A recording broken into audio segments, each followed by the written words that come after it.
This is the Hidden Killers podcast with Tony Bruschi. Talking about Alex Murdaugh and his money issues and possible motive connected with it. Maybe. I don't know. Kaylee Turin is a defense attorney from Nashville, and she's joining us to discuss that part of the case with us here today. And literally, he knew flat out, I'm cooked. I'm done here. My career is going to be over. And just think of anybody who has a bad day at work, maybe not for embezzling millions of dollars, but just having a bad day at work. What do a lot of us do? Let's go have a drink. Let's go, smoke a little weed or something to kind of calm down the senses. And if his drug of choice is the opioids, could this have been something where, bad day, I take those and I took too many? And could that have influenced his behavior to commit such a horrific crime against his family? I don't believe he was tested for drugs or anything at the moment of the police arriving after the murders. Yeah, I don't think he was either.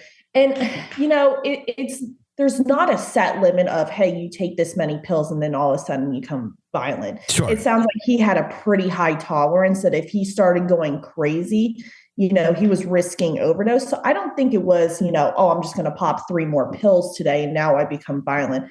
I think it might have just been the situational things. If it is the cause of it, a situational thing, and then the opioids kind of enhance everything, maybe the paranoia, things like that.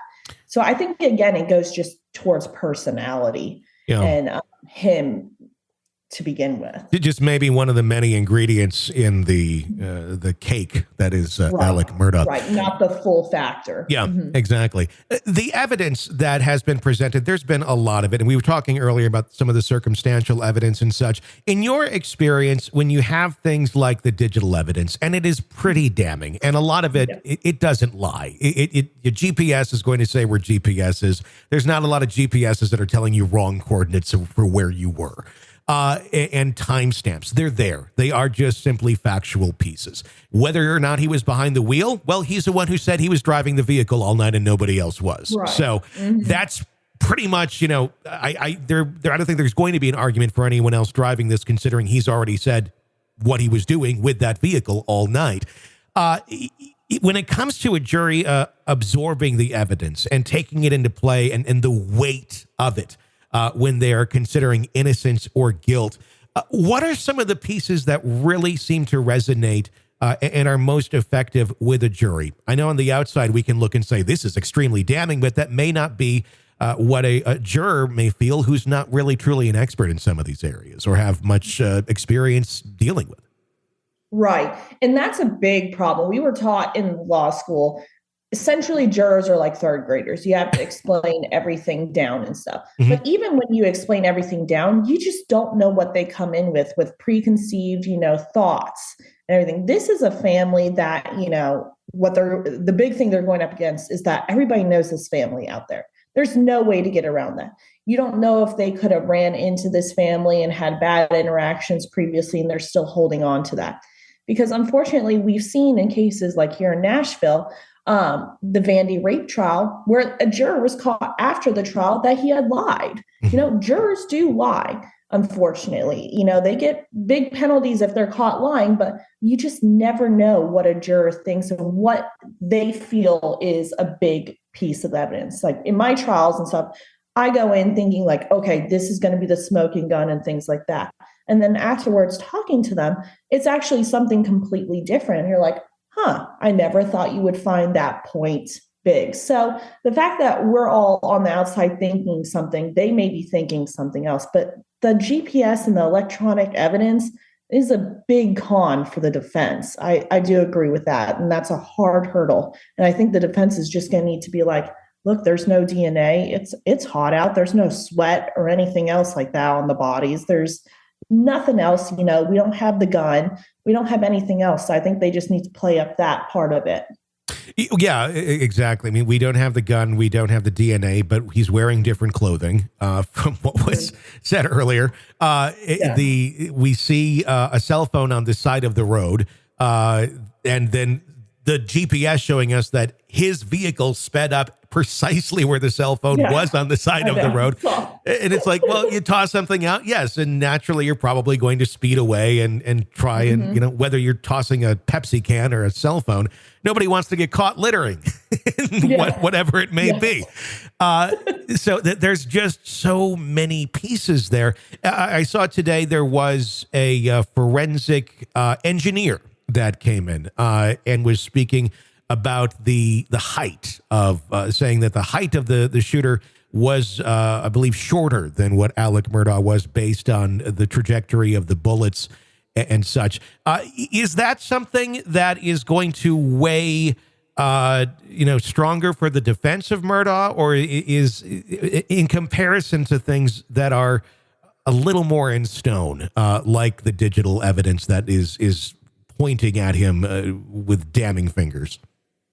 I mean, just in my experience with cases and stuff, all I would think in my head if I was a juror is, okay, he could have been slouching, he could have been kind of crouched when he shot. It doesn't, I don't think it's more of a set in stone kind of thing. I think it's more of an afterthought where if, the jury is deadlocked back there, they can go through every single piece, but I don't think it's going to be in the top 5 for them.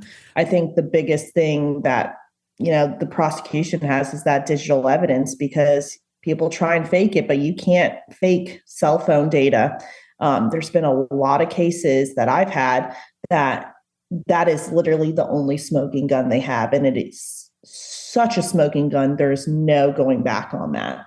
When you're defending a client, do you come in guns blazing with your strongest expert witness testimony or witness testimony right away, or does that come more towards the end of your time on the stand and defending the client?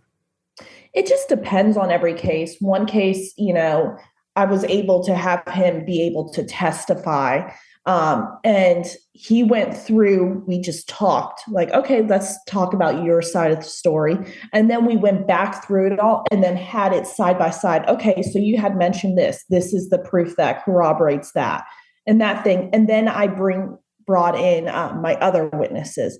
Other cases, every defense attorney is different, and it really does depend on the case. If I'm going to have an expert and stuff come in, I may have them last because that's the closest to when they're deliberating. And you want them to remember that. But you got to realize when the state and defense rest, we then have to read out, and I'm not sure about South Carolina, but jury instructions, and it has to be read by word of mouth.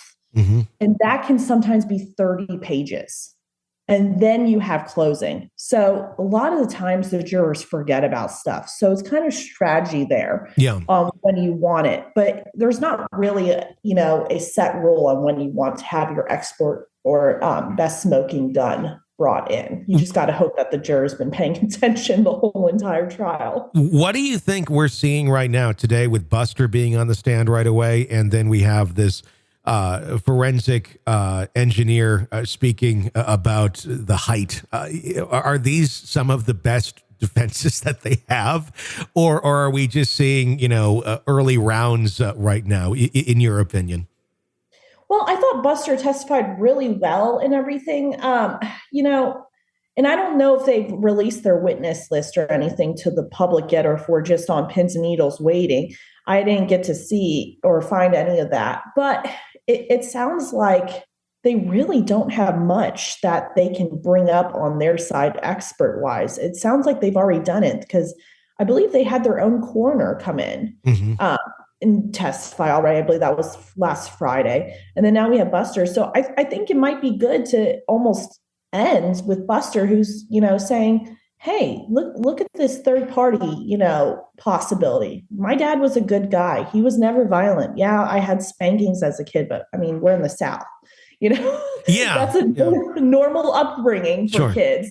And so I think that's a good place to kind of start closing. And plus you got to, as I said previously, this trial's been going on so long, most likely jurors have it in their head if he's guilty or innocent by now. And I know they're supposed to keep their open minds, but we're all human. We all have our thoughts, and it's very hard to change our mind, but it's probably already happened. Is less is more a better strategy sometimes when you're defending someone?